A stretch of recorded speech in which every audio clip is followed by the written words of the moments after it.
So, hindi naman po sila nanghihingi kasi pinagtatrabahuan po nila yon.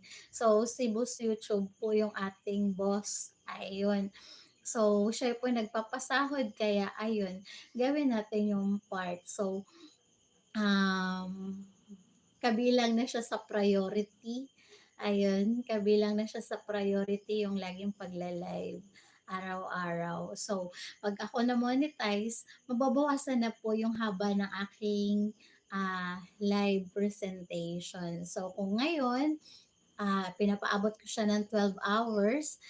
'Pag na-monetize na ako, hindi na daw yung puwede, dapat ano lang, ang pinakamahaba daw ay 8 hours na lang. So, dahil hahanap-hanapin daw po siya ng ating, channel pagka po mahaba.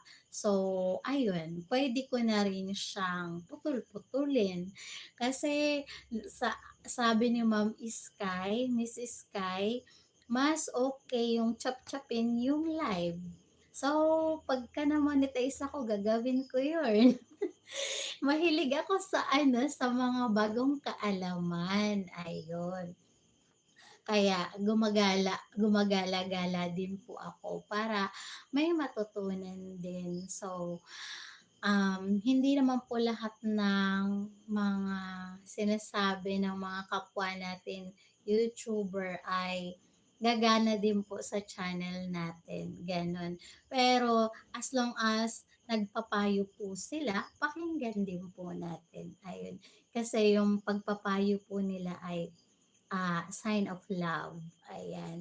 Bahagi po 'yun ng pagmamahal nila, pagmamalasakit, kaya po tayo pinagpapayuhan.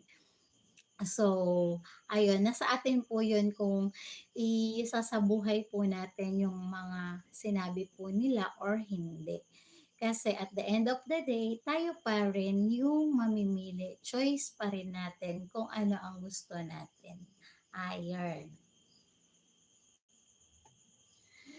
So, ma-mute ko lang po siya para makapanood po ako ng mga videos, para may sound po yung videos kasi, baka mali yung aking mai-comment, ayun. So, kailangan related ang comment natin sa ano po, sa mga videos. So, ayun, bago ako magsimulang makipag-engagement, mag-aano po muna ako, isusulat ko po muna yung mga nariyan na hindi ko pa po naisulat para mabalikan ko po after my live presentation or balikan ko po ng other accounts ko po. Basta po may Santiago at Padera po na nag-comment, akin po yun, ayun. Madali nyo lang naman po siyang makikilala kasi yung profile picture po, akin pa din. Ayun. So, ayan na siya. Susulat ko po. Si Ma'am Ka-Vibes 143. Ayan, si Ma'am Ka-Vibes 143 po, nasa ibang bansa din po siya. Kung hindi po ako nagkakamali, nasa Canada po si Ma'am. Tapos si Ma'am Irene's Diaries po, nasa ano po si Ma'am Irene's Diary, nasa England.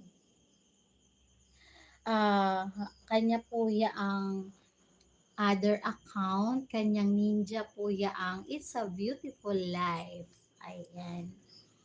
Tapos, si Ma'am Nix and Buds Vlog po, kanya po itong Nix TV6. So, pang-anim niya po ito na ninja, tanod, gwardiya, ganun.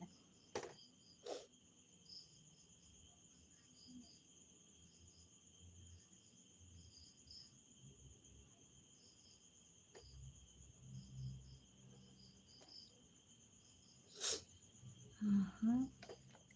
Kapag nagpupuyat ako, sinisipon ako. Pero, ano, tulog lang katapat niyan, mawawala din yan. Maraming salamat po, Sir Alex T. Ayan. Tapos, si Zerzumplix. Ayan, naisulat ko na si Sir. So, ayan. i-mu-mute ko na po siya para makapag-engage